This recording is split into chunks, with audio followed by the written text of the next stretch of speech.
Have you ever thought about getting remarried but weren't sure if it was the right move?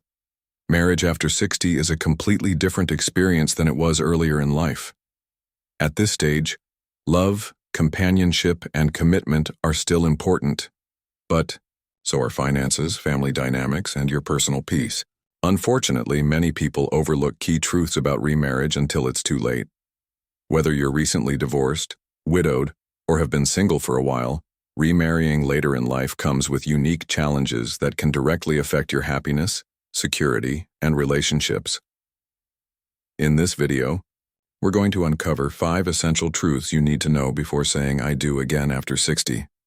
These insights can help you make a wiser, more fulfilling decision, one that protects your well-being and sets you up for a happy, secure future. 2. Often, people rush into a second or third marriage assuming it'll be easier than the last. But without clear understanding, they find themselves facing unexpected stress, financial surprises, and emotional complications. The good news? When you're armed with the right knowledge, you can move forward with confidence and clarity. So, stay with us until the end, because understanding these 5 truths could help you avoid unnecessary heartache and ensure your next chapter is truly right for you. Whether you're planning to remarry soon, or just considering the idea, you'll want to hear this. Truth number 1. Financial realities change after 61. Of the biggest surprises people encounter when remarrying later in life is how it affects their finances. Many think it's just about love and companionship, but marriage is also a legal and financial contract. And if you're not careful, it can significantly impact your retirement savings, Social Security benefits, pensions, and even inheritance plans. The last thing you want is to enter a new marriage hoping it will make life simpler, only to find out it's complicated your financial future in ways you never imagined. Let's talk about Social Security first. If you're receiving benefits based on a former spouse's work record, remarriage could reduce or eliminate those benefits entirely. This often comes as a shock, especially if you've built your lifestyle around that income. Pensions and survivor benefits also have rules that may change once you remarry. Some are terminated upon remarriage, while others may go to your new spouse instead of your children, depending on how your estate is set up.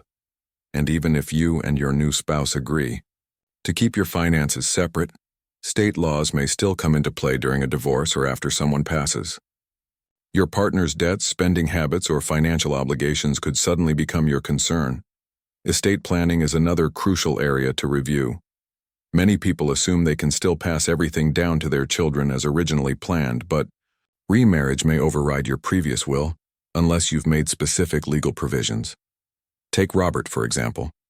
He was 72 when he remarried after losing his wife. He assumed his estate would naturally go to his children. But after his remarriage, the law in his state gave certain rights to his new wife, and his kids received far less than he intended. But after his remarriage, Robert discovered something unexpected. His new wife had legal claims to his assets, which meant his children could end up receiving less than he had originally planned. He suddenly found himself in a difficult position, needing to have tough conversations and make legal adjustments to ensure that everyone he cared about was protected. If you're considering remarriage, it's essential to speak with a financial advisor or estate planner. Understand how remarriage may impact your finances, retirement income, and anything you intend to leave behind. These conversations might not feel romantic, but they are absolutely necessary to protect your future. Truth number 2. Family dynamics can get complicated. When you remarry later in life, you're not just bringing 2 people together, you're merging entire family histories, traditions, and expectations, and that can be far more complex than most people anticipate. Unlike younger couples who often start with a clean slate, people over 60 typically enter marriage with adult children, grandchildren, and decades of deeply rooted family patterns. And blending all of that isn't always smooth. One of the biggest challenges is how adult children react. Even if they support your happiness, they may have emotional attachments to your previous spouse. Some may worry about changes to family traditions, inheritance, or even your well-being. While some kids may welcome your new partner with open arms, others may feel suspicion, resentment, or unease, and those feelings are completely natural. If they're not acknowledged and addressed with care, they can cause tension that affects not just your marriage, but your entire family dynamic. The same goes for grandchildren. If you've played a big role in their lives, introducing a new spouse might feel confusing or even threatening to them. Some may adapt quickly, others may need more time, space, and reassurance. And don't forget, your new spouse may have children, or grandchildren of their own. That means you're not just managing your own family's expectations, but also learning to navigate the dynamics of a second family, with their own traditions, relationships, and sensitivities. Another major concern in blended families is inheritance. Even if money isn't the focus of your relationship, it's often on your children's minds. They may worry that your new spouse could change your will, alter financial plans, or claim assets they believed were meant for them. These fears may not come from greed, but from a desire to see your legacy protected and honored. Take Susan. For example, at 68, she remarried after more than a decade of being single. She thought her children would be thrilled. Instead, she found herself fielding questions about inheritance, family holidays, and even where she would live. Though her kids loved her deeply, she realized that remarriage required honest conversations and gentle reassurances to keep peace in the family. If you're thinking about remarrying, talk with your family early and openly. Share your intentions, invite them to express their feelings, and clearly set expectations about what will and won't change. These conversations take patience, honesty, and compassion. But when handled well, they can strengthen trust and make your new relationship something the whole family can support and celebrate. If you're still with us and found this part helpful, comment number 2 below so we know you're watching. And if you haven't subscribed yet, be sure to hit that subscribe button and turn on the bell so you never miss out on important videos like this. Your support helps us keep creating content that matters. Truth number 3. Emotional expectations are different later in life. Let's move forward with another important truth. Emotional expectations shift as we age. Relationships in your 60s, 70s, and beyond don't look the same as they did in your 20s or 30s. Back then, marriage was often about building a life together, raising children, buying a home, advancing careers. But later in life, the focus changes. Now marriage is less about starting from scratch and more about companionship, emotional support, and shared life experiences, all while maintaining a healthy sense of independence. That's a major shift, and it's something many people overlook before remarrying. By the time you reach this stage in life, you've likely developed your own routines, preferences, and lifestyle. You may have your own home, hobbies, social circles, and a daily rhythm that brings you comfort. When you enter a new marriage, you're inviting another person's lifestyle, habits, and emotional needs into your world, and that can require more adjustment than you might expect. Some people assume that remarriage later in life will be simple, especially if they feel deeply connected to their new partner, but in reality, it requires navigating boundaries, respecting personal space, and understanding each other's unique emotional needs. Unlike younger couples who are building financial security and emotional foundations together, older couples often come into the relationship as independent, emotionally mature individuals. That's a strength, but it also means that both partners need to be intentional about how they relate to each other. It's important to discuss things like how much time you want to spend together versus alone, how you resolve disagreements, how you maintain your independence while still growing closer as a couple. Another important piece of the puzzle is emotional history. If you've lost a spouse or experienced a painful divorce, those experiences don't just vanish. You and your partner are bringing decades of emotional memory, family connections, and personal history into this new relationship. That's not a bad thing. It simply means the relationship needs to be built on understanding, openness, and patience. The way you express love, handle conflict, or communicate may be shaped by your past, and your new partner may have a completely different emotional perspective. Take Harold, for example. At 75, he found love again after being widowed for several years. He was thrilled, but also surprised. His new marriage felt very different from the one he'd shared with his late wife. They had been together for decades, and their bond had a rhythm that was second nature.